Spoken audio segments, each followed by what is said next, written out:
நேரா அந்த பொண்ணு வீட்டுக்கு போனேன். நம்ம ஆளையெல்லாம் வீட்டை சுத்தியும் காவலா நிறுத்தி வச்சுட்டு நான் மட்டும் உள்ள நுழைஞ்சேன். நீ தைரியசாலி. உன் பெருமையை சொல்லாத விஷயத்தை சொல்லு சட்னி. கதவை திறந்து மெதுவா உள்ள நுழைஞ்சேன். வீட்டுல யாரையுமே காணோம். அந்த பொண்ணு எங்க போச்சுன்னு தெரியுமா? தெரியாது. தீவான் எங்க இருக்காருன்னு தெரியுமா? தெரியாது. அட கொங்கு நாடு தங்கமாவது எங்க இருக்காருன்னு தெரியுமாப்பா? தெரியாது. தெரியாது தெரியாது சொல்றதுக்கான சம்பளம் உனக்கு. பட்டாளத்துக்கு தலைவனா? முட்டாளுக்கு தான் நீ தலைவன். கொங்கு நாடு தங்கத்தை கண்டுபிடிக்கல, எல்லாத்தையும் உட்கார வச்சு சுட்டுருவேன். உன்னை மட்டும் நிக்க வச்சு சுடுவேன்.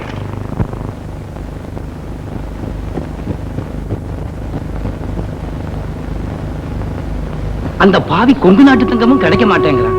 என்ன செய்யறது? எனக்கு ஒண்ணும் புரியலப்பா. பைரவா, அம்மா, எல்லோரும் வாருங்கள். ஜமீன்தார் உங்களை பேசியதையெல்லாம் நான் கேட்டுக்கொண்டுதான் இருந்தேன். அனுதாபப்பட்டு உங்களை அழைத்தேன். கொங்கு நாட்டு தங்கத்தை பிடிக்காவிட்டா எங்கே ஜமீன்தார் உங்களை கொன்று விடுவாரோ என்று எனக்கு பயமாக இருக்கிறது. அம்மா, நான் புள்ள குட்டிக்காரன்.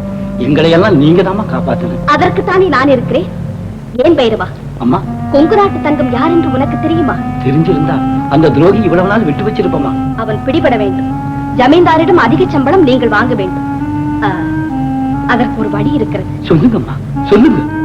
நாட்டில் கொள்ளையடியுங்கள், கொடுமைகள் செய்யுங்கள். அம்மா, முழுவதையும் கேள். கொள்ளையடித்துவிட்டு அந்த பழியை கொங்கு நாட்டு தங்கத்தின் மீது போட்டுவிடுங்கள். பிறகு பொதுமக்களே முயற்சி செய்து அந்த பொல்லாதவனை பிடித்து கொடுத்து விடுவார்கள். உங்களுக்கு சிரமம் இருக்காது. கொங்கு நாட்டு தங்கமும் பிடிப்பிடுவார். ஜமீன்தாரின் நன்மதிப்பையும் நீங்கள் பெறலாம். எப்படி?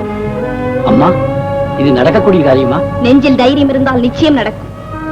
ஏதோ நீங்கள் வாழ வேண்டும் என்பதற்காகத்தான் நான் இந்த வகையை சொன்னேன். பிறகு உங்கள் இஷ்டம். அம்மா, ஜனங்க எங்களை அடையாளம் கண்டுட்டா? வேலி இல்லாமலா பயிர் வளர்ப்பேன்? பைரவா, கொங்கு நாட்டு தங்கம் போட்டிருப்பதை போல் முகமுடி தயார் செய்து நான் உங்களுக்கு கொடுத்து விடுவேன். பிறகு அவனுக்கும் உங்களுக்கும் அதிக வித்தியாசமே இருக்காது. நீங்க நல்லா இருக்கணும். ஜமீன்தார் வந்திருக்கிறார், போய்விடுங்கள்.